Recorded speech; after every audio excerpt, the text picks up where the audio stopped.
Before we get started, if you're enjoying this content, you can do us a favor by subscribing to our YouTube channel and ringing the bell. That'll let the algorithm know that you like this content and it will help us produce more. You have to be like really, really brutally honest, right? Like not the marketing pitch as to why you exist or should exist in the market.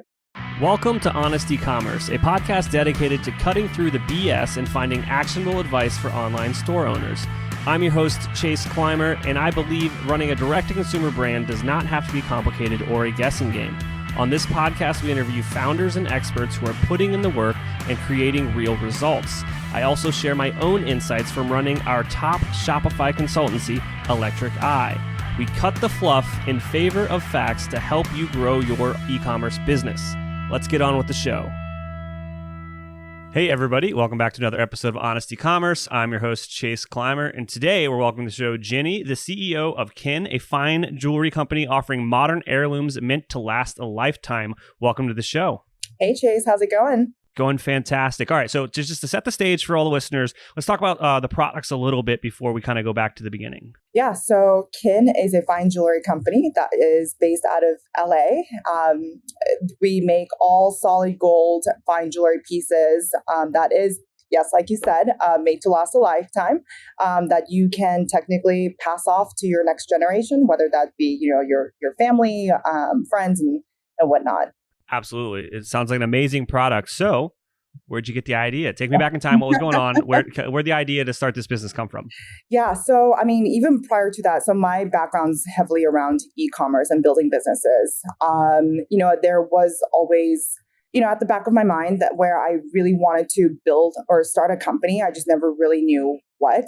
I certainly knew that I wanted to be, a passionate thing, right? Something that I know I can stay up at 2 a.m, drop my weekend plans to build on. So never really came to that specific moment until, so my parents' house was robbed a few years back now. Gosh, it's been a long time.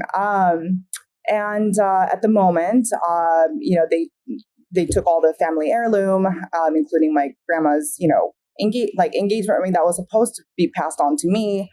Family pieces that you can't really replace. But I know that was, a big loss for my parents. And my intention was to, just help replace some of the pieces that they lost.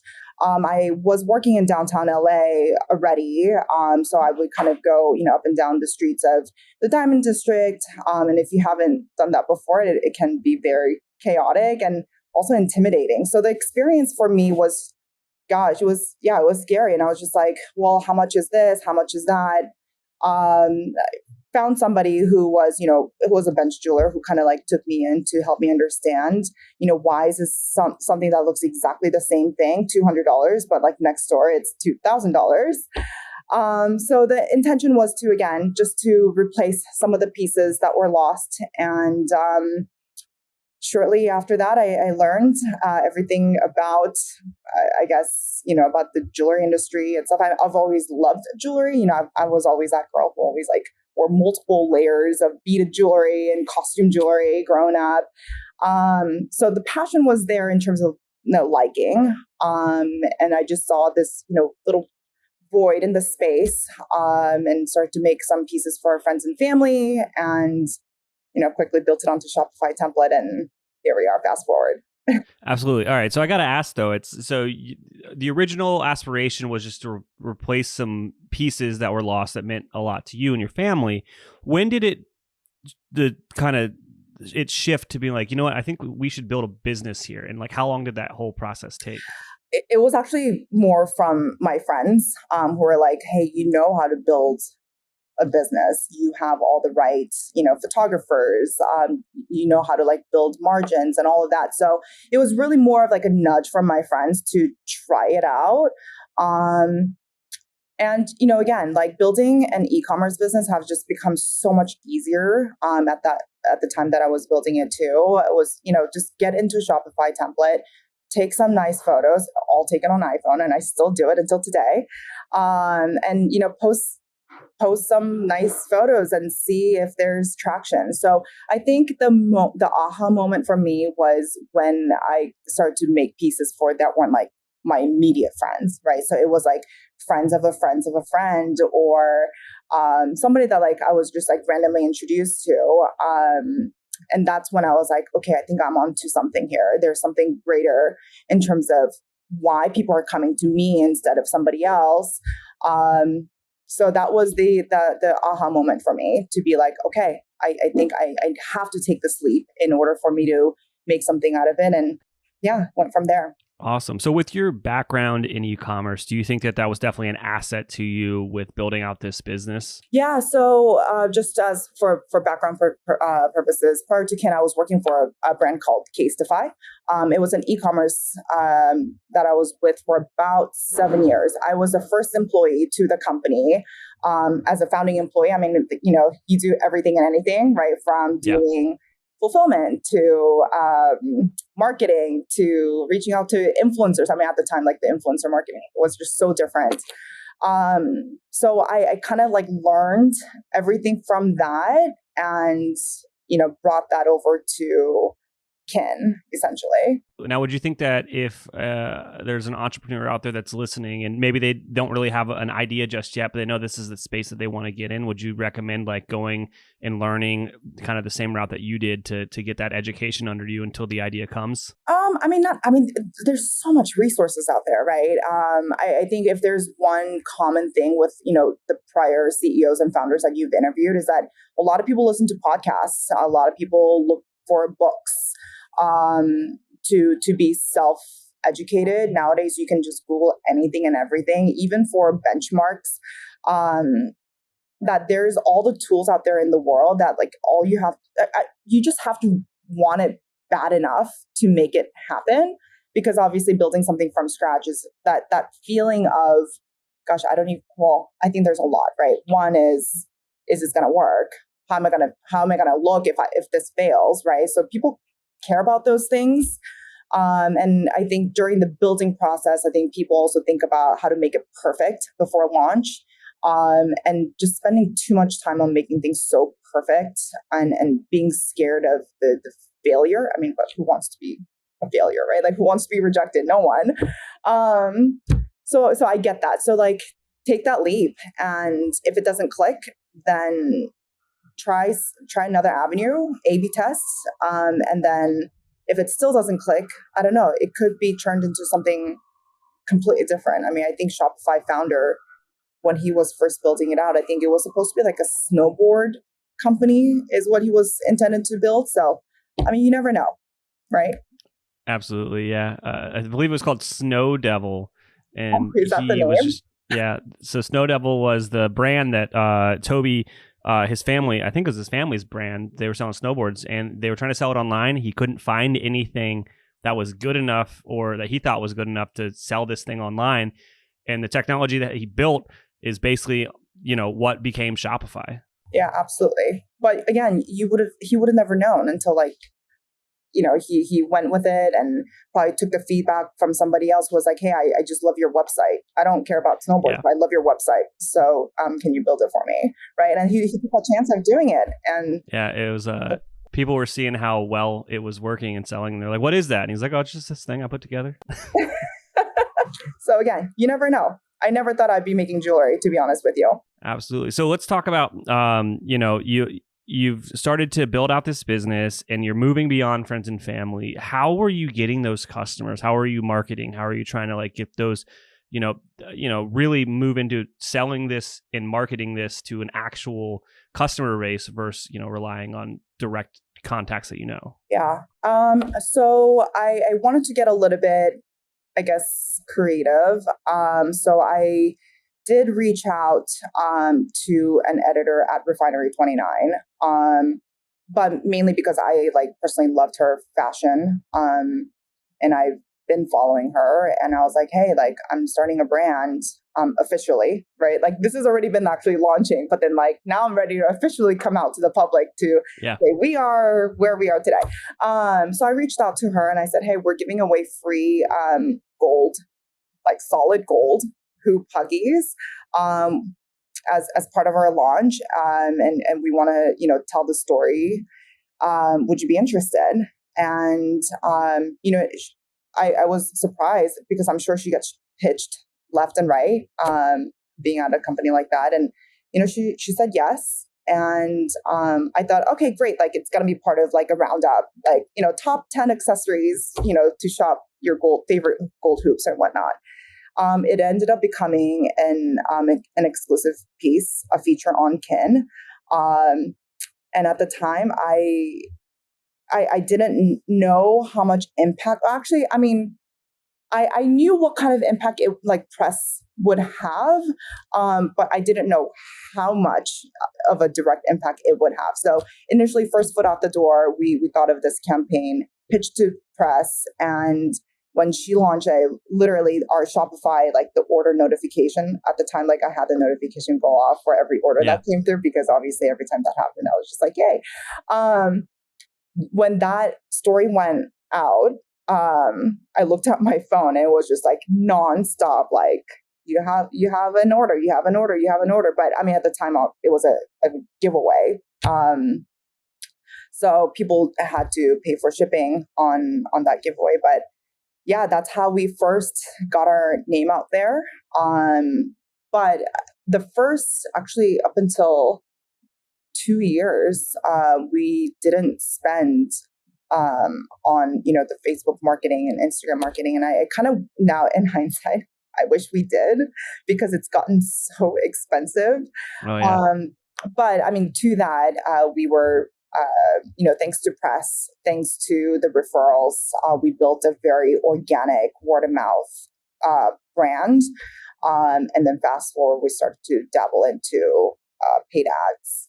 Absolutely. Can we go back to that offer though that you were pitching? Was that a free gift with purchase offer that you were launching with? Oh, sorry. Let me clarify. Yeah. So it was a free gold hoop Huggies. All you had to do was pay for $20 shipping. So I was trying to really bring in the transparency as to like how much gold should, like small Huggies, like they should not be costing more than, I don't know, $20. I mean, these are very, very small and very light.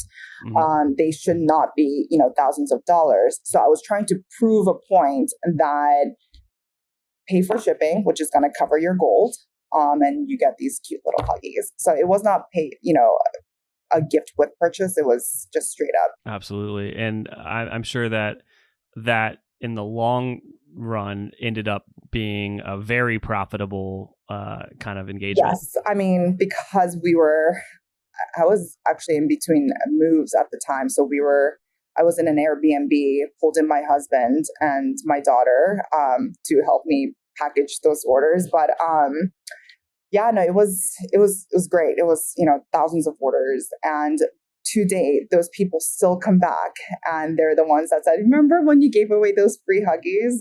I still have those. And now I've been purchasing more and more through you. So if you're struggling with scaling your sales, maybe Electric Eye can help. Our team has helped our clients generate millions of dollars in additional revenue through our unique brand scaling framework.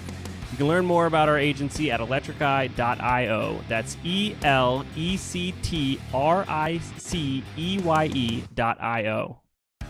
Mesa is the easy-to-use answer for automating the everyday challenges of running a Shopify store. Find more aha moments when you're spending less time in the weeds and can focus on the bigger picture. With automations, you have all the power of code without the learning curve. You can easily customize how Shopify and your apps work with one-click integrations.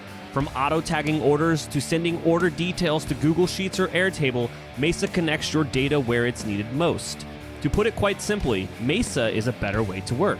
So find your peace of mind and kick up your feet with a simplified workload to manage the everyday stress of running your Shopify store. Search for Mesa, that's MESA, in the Shopify App Store and download the app today. Free plan available with no cost setup included. Q4 is the main event for e-commerce and DTC brands. All those months of preparation, managing inventory, and balancing your cash flow are about to pay off. But how can you use this holiday season as a springboard to make 2023 your best year yet? The answer is funding. funding opens doors for your business. It enables you to place larger inventory orders, invest more in marketing, and ultimately grow your business. Plus, now is the best time of the year to secure funding as you can unlock the best rates. Revenue-based finance from Wayflyer is fairer, faster, and more flexible than traditional funding options out there. Get approved for funding in hours and cash in your account within days. There's no interest rates or personal guarantees, just one simple fee. Most importantly, you keep full ownership of the rocket ship of a business you've worked so hard to build. To learn more about funding from Wayflyer and how you can unlock growth for your business and turn the main event of Q4 into a record year in 2023, visit wayflyer.com/ecom/honest. That's wayflyer.com/ecom with 2 M's/honest. Wayflyer, funding a better way. We've talked about this before on our podcast, but returns are an absolute hassle. They're often costly, time-consuming, and complicated. But there's a better way to handle returns. Our partner Loop helps Shopify brands deliver hassle-free return experiences. Their platform empowers shoppers to process their own returns, creating a better user experience for both you and your customers. Plus, they encourage exchanges over refunds. They make it a lot easier for shoppers to browse through your entire product catalog at the point of return. It's a true win-win. Loop is trusted by over 1,600 Shopify merchants, from side hustles to enterprise-level brands like Patagonia, Brooklinen, and Chubbies. It's time to transform your returns into exchanges. Learn more at loopreturns.com/honest. That's LOOPRETURNS.com/HONEST. Getting an online business off the ground isn't easy. So if you find yourself working late, tackling a to-do list that's a mile long with your 5th cup of coffee by your side, remember, great email doesn't have to be complicated. That's what Klaviyo is for. It's the email and SMS platform built to help e-commerce brands earn more money by creating genuine customer relationships. Once you set up your free Klaviyo account, you can start sending beautiful, branded messages in minutes thanks to drag-and-drop design templates and built-in guidance.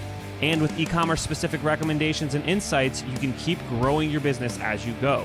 Get started with a free account at klaviyo.com/honest. That's KLAVIYO.com/HONEST. Let's kind of fast forward a little bit. So you mentioned that you wish you dabbled in the paid ads kind of as when they were cheaper, and now they're not so much anymore. They're very mature platforms. Yeah.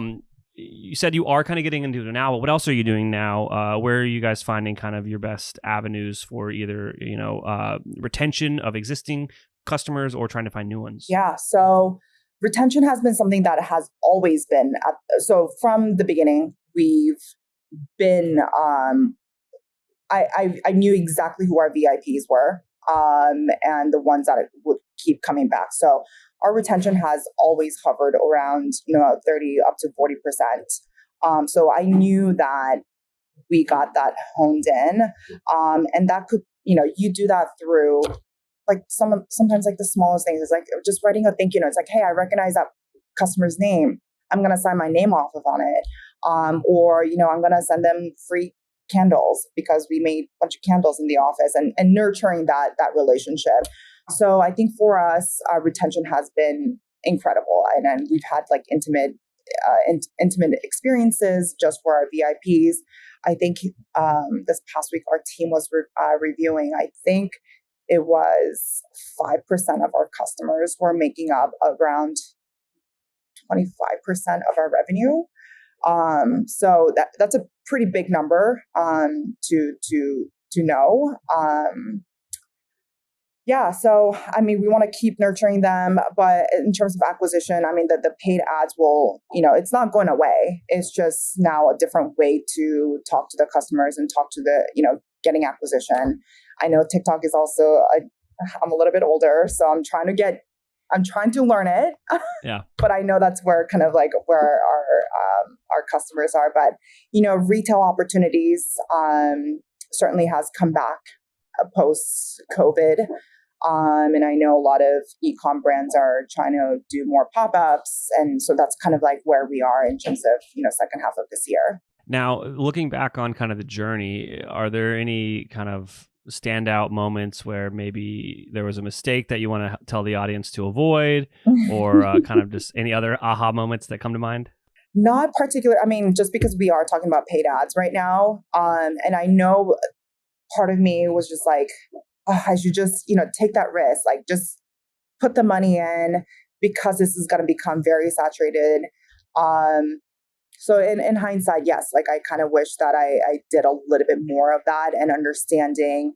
I mean, I didn't know what ROAS was. I don't know. I didn't know any of these terms, or like I've heard of it, but I never really put it together with the company. I was just very much focused on the branding, the experience.